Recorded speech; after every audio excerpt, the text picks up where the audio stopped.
चुनरी सड़क पे गिर गई, उनको खबर नहीं, लगता है उनको अपने हुस्न की कोई कदर नहीं।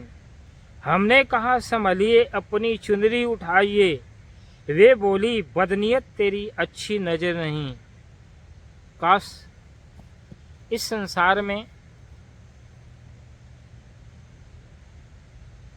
नियत और बदनीयत की परिभाषा अगर इंसान ठीक से समझ ले तो उसके जीवन का परिदृश्य ही कुछ और हो। कभी कभी हम अपने जीवन में अच्छा करते हैं और हमें बुरा मिलता है, और अक्सर संसार में देखा जाता है जो अच्छे लोग होते हैं ये शिकायत करते हैं कि हमने फला व्यक्ति के साथ अच्छा किया परंतु फला व्यक्ति मेरे साथ बुरा किया। अच्छे बुरे का मापदंड ये नहीं है कि आप अच्छा करते हैं, अच्छा कर दीजिए ये आपकी अच्छाई है, बुरा करने वाला बुरा कर रहा है उसकी वो बुराई है। इस संसार में जो भी कुछ जो करता है वह अपने लिए फसल तैयार करता है, जो बोता है वही काटता है। जीवन में अच्छा करने वाला यदि अच्छा कर रहा है तो अपनी वो अच्छी आदतों को सदा वैसे ही बरकरार बनाए रखे, और कभी कभी बुरे आदमी को उसका स्वाद चखाते रहे कि अच्छा करने वाला किन एहसासों में जीता है और बुरा करने वाले किन एहसासों में जीता है। बुरा करने वाले की आत्मा कभी उसे माफ नहीं करती और अच्छा करने वाला व्यक्ति की अंतरात्मा कभी उसको पश्चाताप करने नहीं देती। हर बुरा आदमी बुरा कर्म करके पश्चाताप करता है। प्रेम के संबंध में आदमी सबसे ज्यादा गाली देता है। इस संसार में कुछ भी बर्दाश्त किया जा सकता है लेकिन प्रेम को बर्दाश्त नहीं किया जा सकता। प्रेम में धोखे, प्रेम में मस्ती, प्रेम में आजादी, प्रेम में इंसान न जाने क्या क्या करना चाहता है। प्रेम बर्बादी है और प्रेम आजादी है। जो जीवन में जितना आजाद होगा वो अपने आप को प्रेमपूर्ण मानेगा, और जो जितना प्रेम में आबाद होगा वह उतना बर्बाद होगा। हमें बताने की जरूरत नहीं है। इतिहास के पन्ने में प्रेमियों की दास्तान बयां करती है। हीर राजा, लैला मजनू। प्रेम की परिणति यही है।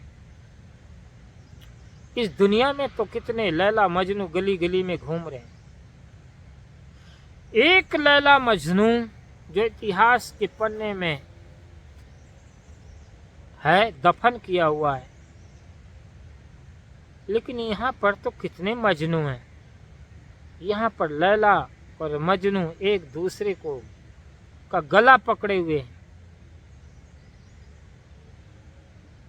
एक लैला मजनू को मार रहा है, मजनू लैला को मारे जा रहे हैं। ये क्या है? ये कौन सा प्रेम है? आज की यूथ को देखा जाता है आजादी के नाम पर, अधिकार के नाम पर, हक के नाम पर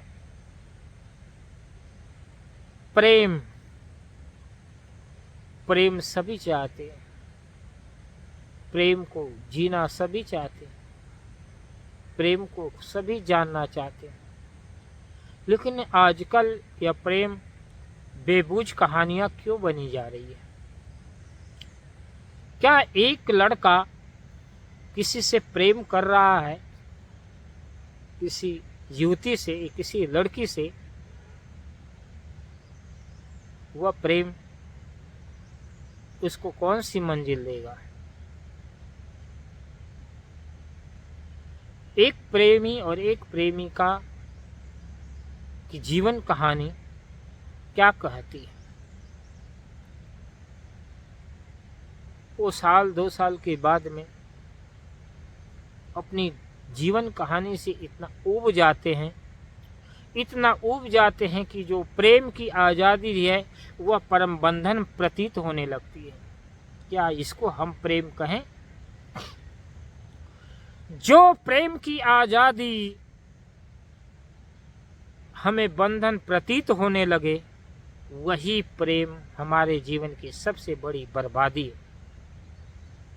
क्योंकि एक से हम राजी नहीं हैं, हमारी चाहनाएं हजारों की हैं।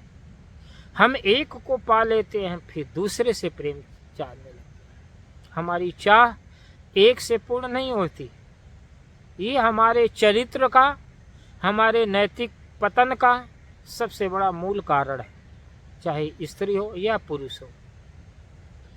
हम यदि एक से पूर्ण रूप से राजी हो जाते हैं तो हमारे जीवन में वह मधुरता, वो जीवन का संगम, निर्झर प्रेम की धारा बहना शुरू हो जाती है। वो झील खुलने से पहले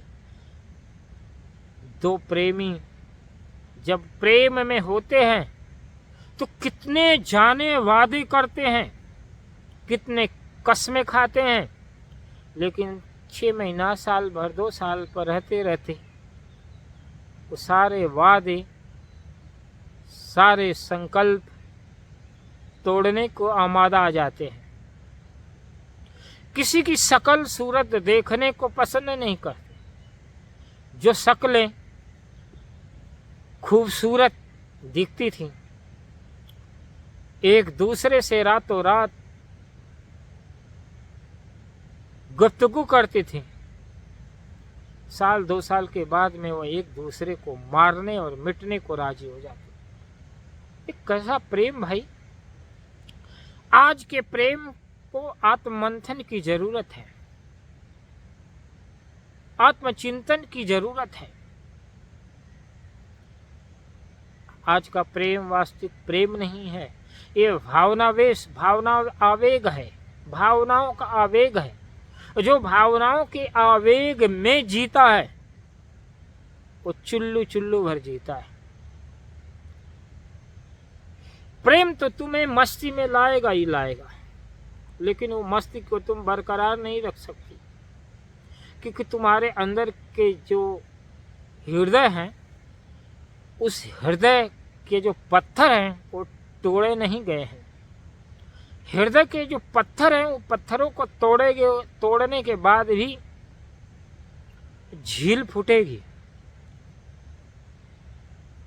हम अपने कैरियर, अपनी प्रतिष्ठा, अपने प्रोफेशनल को महत्व देते हैं। जब हमें कोई छोटी मोटी कामयाबी हो जाती है, हम औरों को अपने आगे किसी को गिनते ही नहीं है, स्त्री हो या पुरुष। प्रेम प्रेम सब कोई कहे, प्रेम न चीने कोय, 8 पहर भी न रहे, प्रेम कहा वैसो।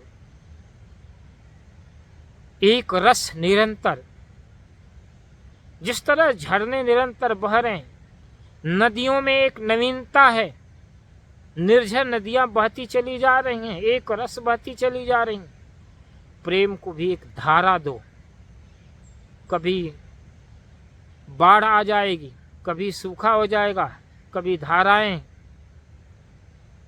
समानांतर चलेंगी, लेकिन जीवन में भी प्रेम संतुलन का नाम है।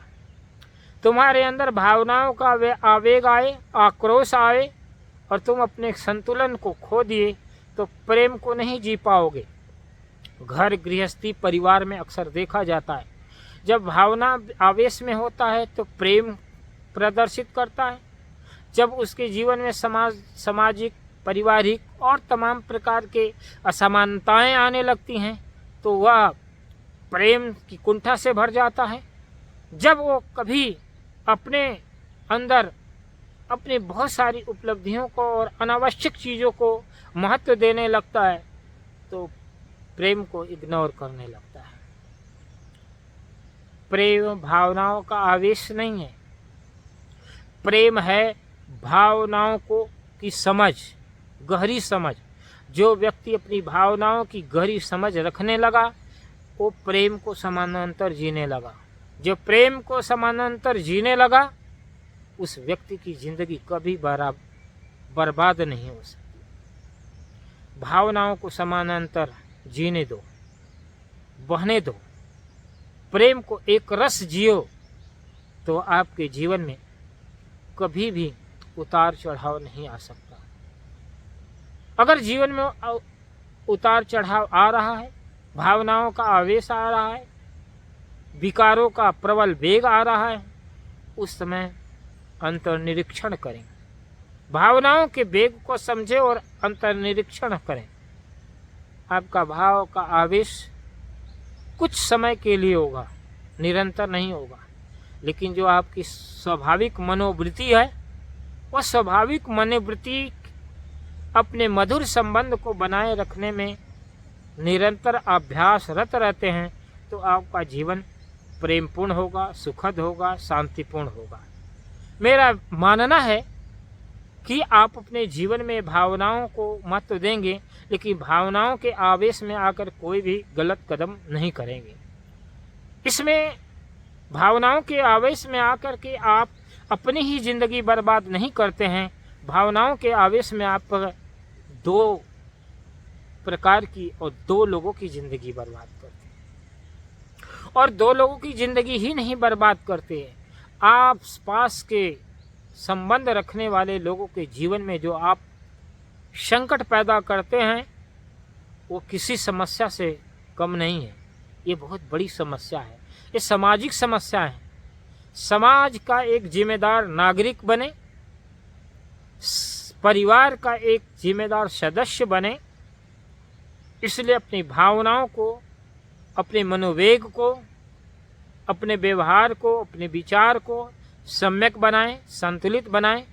और यदि आप प्रेम संबंध में हैं तो प्रेम के महत्व को समझना और समझ करके जीने का प्रयत्न करें। मेरा विश्वास है कि आपकी ज़िंदगी प्रेम में बर्बाद न हो। अपने जीवन में समानांतर जीना सीखें, समझपूर्वक जीना सकें, ताकि समाज और परिवार की एकता, अखंडता, संप्रभुता और मर्यादा, सदाचार सब कुछ बना रहे और एक जिम्मेदार नागरिक और जिम्मेदार इंसान बन सके। जो आदमी जिम्मेदार नागरिक, जिम्मेदार सदस्य नहीं हो सकता, वो व्यक्ति कभी एक जिम्मेदार प्रेमी भी नहीं बन सकता। इसलिए प्रेम को जीने के लिए सांसारिक जीवन में भी बहुत कुछ सोचना और समझना पड़ता है। इस पर विचार करना चाहिए, इस पर चिंतन करना चाहिए, तभी हमें कोई कदम उठाना चाहिए। एक बार नहीं, 100 बार सोचना चाहिए। सोचने में आपका कुछ खर्चा नहीं होगा, लेकिन सोच पूर्वक करने से आपकी ज़िंदगी बर्बाद होने से बच सकती है।